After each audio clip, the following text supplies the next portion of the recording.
I can still hear her running behind me, her anklets scraping on the stone floor, and I swear every time I look back, she is closer, even though I am the only one left alive.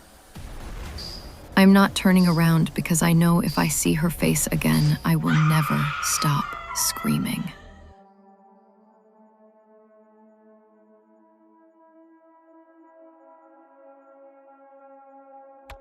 My name is Naina, and this story is the only thing I have left of my friends. This happened at Bangar Fort in Rajasthan on the 14th of October 2019, and we went there like idiots, thinking it would just be content for our tiny channel. 4 girls on a haunted trip. It sounded funny back then. It does not sound funny now. We were in a rented Jeep, bouncing over broken road, and hot air came in from the window, carrying dust and the smell of dry grass. Radhika was in the front, telling the driver not to be a coward and to drop us as close to the fort gate as possible. Isha sat next to me in the back, trying to balance a packet of chips and her phone at the same time. And Priya held her Rudraksha bracelet so tight her knuckles had gone white. Radhika turned around over the seat and said, "We are not just going for a selfie. We are going to stay till sunset at least. That is when the real energy comes alive, and our views will finally go up." Isha rolled her eyes and said, "Sure, and maybe a ghost will collab with us." Priya looked at me and whispered, "Naina, I do not like this place already, and we are not even inside." The Jeep stopped near the broken gate, and I saw the famous board for the first time. Big letters in the fading light saying, "Staying in Bangar after sunset is strictly prohibited by the Government of India." The driver told us to be back before dark, and he did not smile when he said it. He just looked past us at the fort like he was remembering something he did not want to tell. We walked in with our bags and cameras. I lifted mine and started filming automatically. The outer ruins looked normal enough. Just old stone walls, broken temples, some monkeys on distant structures, and yellow light over everything.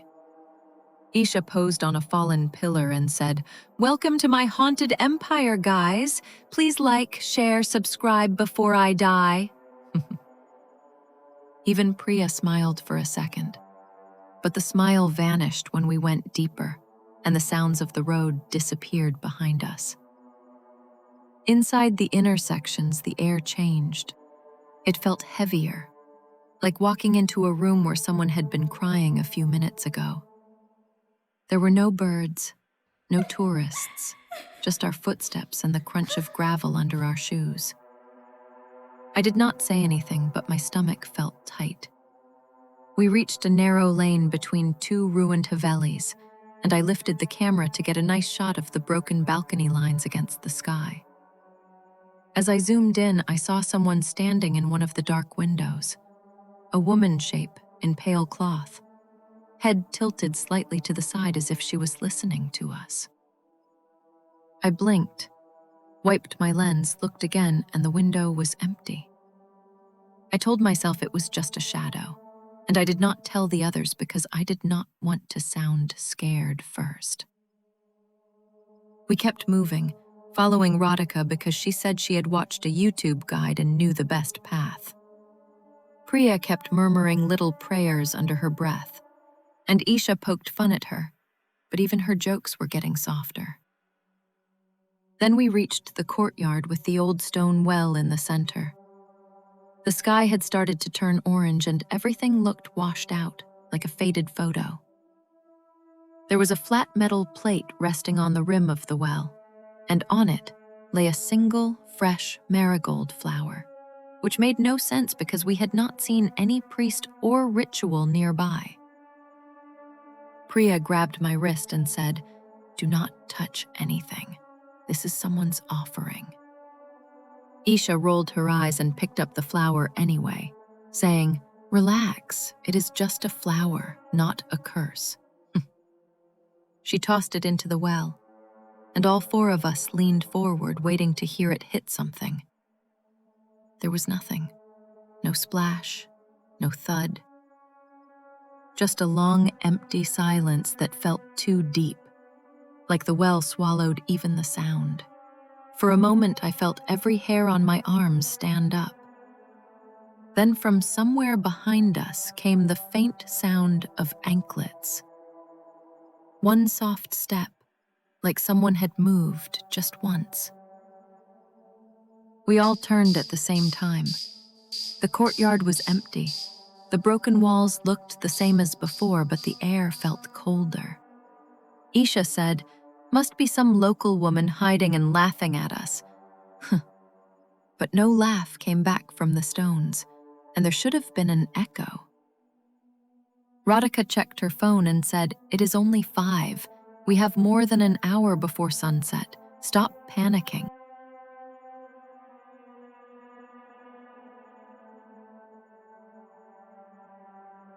Priya said, "I am not panicking. My heart is actually hurting, and I do not think this place wants us here." I wanted to agree with her, but instead I lifted the camera again because that is what I always do. I hide behind the viewfinder. As I panned slowly across the courtyard, the screen glitched for a moment. A flash of green lines and distortion, and in that single blink frame, I saw the same pale woman from the window standing near the archway behind us, her hair hanging straight, her face turned away. Then the glitch vanished, and the archway was empty again. I lowered the camera and my mouth felt dry. I did not know if I should tell the others or pretend nothing happened. So I just said quietly, "Maybe we should go back to the gate now. Everyone seems tired." Radhika looked annoyed, but she nodded, "Fine, we walk back, and if nothing happens, you all owe me a night shoot next trip." We left the courtyard and took the path we thought we came from. Broken walls on both sides, shadows getting longer, the light fading a little more with every turn. We walked in silence for a few minutes until Priya said in a very small voice, "Naina, did you notice that mark before?" She was pointing at a crack on the wall shaped like a crooked Y with a faded red handprint below it. We walked a little further and my stomach dropped because the path opened again into that same courtyard with the same old well and the same metal plate, now empty. Radhika swore under her breath. Isha laughed, but it sounded wrong and thin, and Priya just whispered, "I told you, this place does not want us to leave." I lifted the camera again without thinking, and somewhere far off, inside the stone, I thought I heard that anklet step again. Just one soft chime, like the fort was taking its first small step toward us. And I had no idea then how many more steps it was going to take, or how many it would take away from me. I lifted the camera again, and as I focused on the well, I heard something scrape along the stone. A harsh, dragging noise like nails being pulled across rock. Priya gasped, "Someone is down there." Isha leaned over the rim and laughed weakly. "Hello? Anyone home? You can come subscribe." Her laugh stopped mid-breath. Her body stiffened. Her eyes locked on something behind me. She screamed, and something unseen yanked her backward by the ankle. She fell, scraping her palms, and was dragged toward the archway, her nails cutting lines in the dust. We chased her, Radhika shouting her name, but the archway filled with black smoke. When we reached it, Isha was gone. Radhika cursed and kicked the wall, yelling, "Come back! This isn't funny!" Priya cried, saying, "We should pray. We should leave, anything, please." I kept filming because my hands wouldn't stop. The screen flickered, and for one blink, I saw Isha, crawling inside the dark hall, whispering, "Help me," before something tall bent over her, blocking the light. The frame cut to static. Radhika grabbed my arm. "We're leaving now!" We turned, but the passage behind us was sealed with fallen stone that hadn't been there before. Priya sobbed, "She's gone. We can't save her." And Radhika snapped, "Don't say that. She's our friend." But even she sounded unsure. We ran through another lane, hoping it led to the gate. Our lights shook over faded red handprints, some too big to be human, terrified. The air smelled of rust and damp cloth, every echo a step closer. Distant anklets jingling once. Then silence. We burst into an open yard, thinking we'd escaped, but it was the same courtyard again. The well waited in the center, like it knew we'd return. Priya began chanting softly, her voice breaking. The wind stirred, though the trees outside were still. Then her voice cracked. She dropped the bracelet and pointed behind me. I turned and saw Isha standing barefoot, dust on her legs, eyes pale and wrong. Her lips moved, but no sound came. Radhika whispered, "She's alive," and ran to her. I grabbed her arm. "Don't!" But she tore free. Isha's smile spread, unnatural. She seized Radhika's wrist, twisting it with impossible strength. Radhika screamed, the sound bouncing off the walls. She hit the ground, gasping for air. I froze, empty except for the word, "Run." Priya yanked my arm. We stumbled down another corridor, leaving the camera where it fell behind us. Radhika's voice shouted my name, then another voice repeated it in the same tone. We didn't stop until the path split in two. Priya sobbed, "We can't leave them," and I said, "They're not them anymore." The air grew thick and hot, like the fort itself was breathing. We picked one direction and ran, the light shaking over carvings that seemed to move when we passed. We turned a corner and found Radhika's phone glowing on the floor. I picked it up and saw her own face on the screen, looking back at me. But in the reflection, she stood behind me, smiling, just like Isha had. I spun around, nothing there. Priya prayed louder. I felt tears running down my face. Every turn only went deeper, the fort stretching like it had no end. Then the wind died completely. And somewhere in the dark came Isha's laugh, soft and close, like it was inside my ear. Priya whispered, "She's calling us." I said, "Don't answer. Don't even breathe." But she whispered Isha's name, and the air rushed forward. The light went out, and I was left holding nothing but darkness and the sound of my own shaking breath.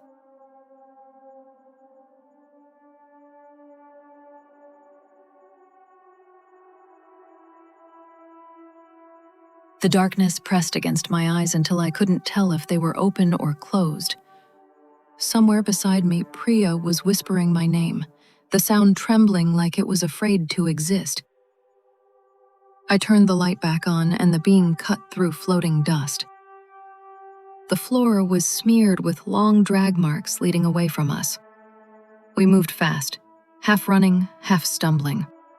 Every doorway looked the same. Every arch felt closer than before. I just wanted to see the sky again. Then we heard it behind us.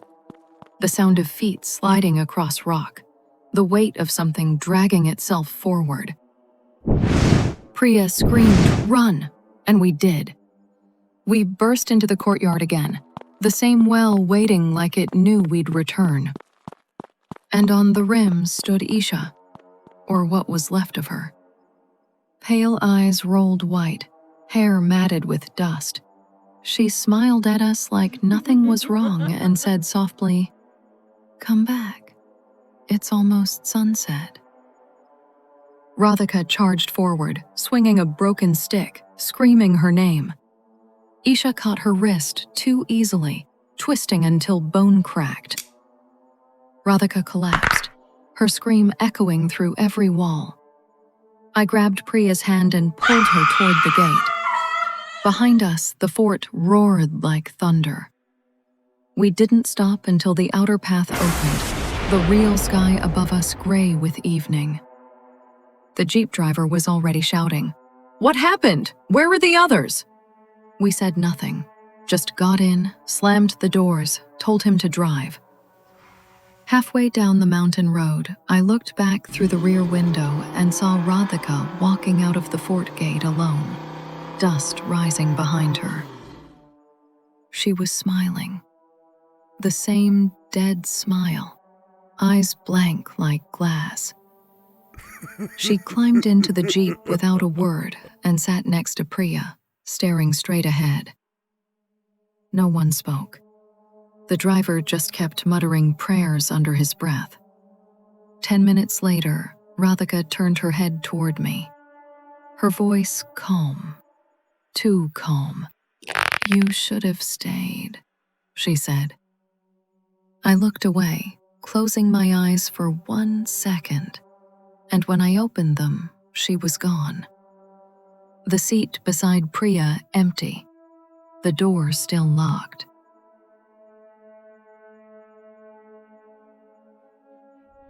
Priya started sobbing again, clutching her bracelet. The driver slammed the brakes. We searched the road with flashlights, but there was nothing. No footprints, no dust trail. She had vanished into the dark like the mountain swallowed her. By the time we reached the town, Priya wasn't moving either. Her eyes open, her lips whispering words I couldn't understand. She fainted before we could reach the hospital, and I blacked out soon after. When I woke up, it was bright white everywhere, monitors beeping. A nurse said I had been unconscious for 3 weeks. They found me alone in the back seat, the driver dead of shock, his hands still gripping the wheel. There were no signs of Priya or Radhika.